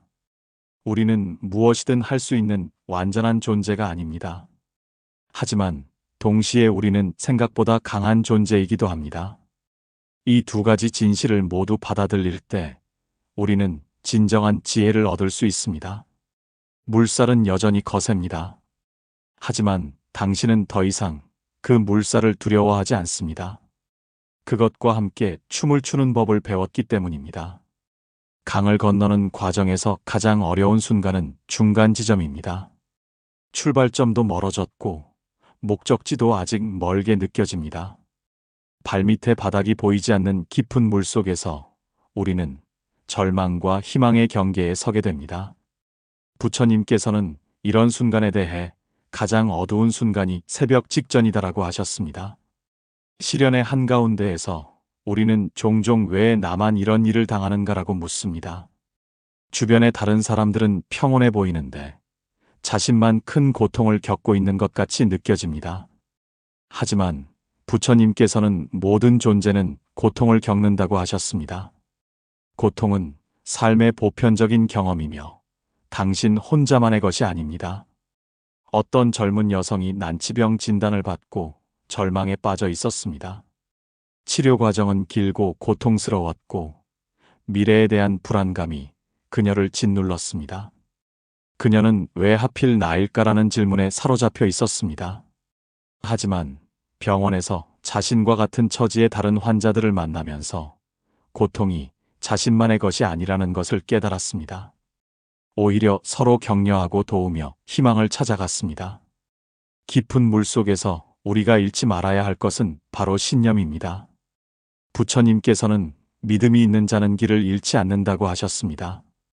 여기서 말하는 믿음은 맹목적인 믿음이 아니라 진리에 대한 확신입니다.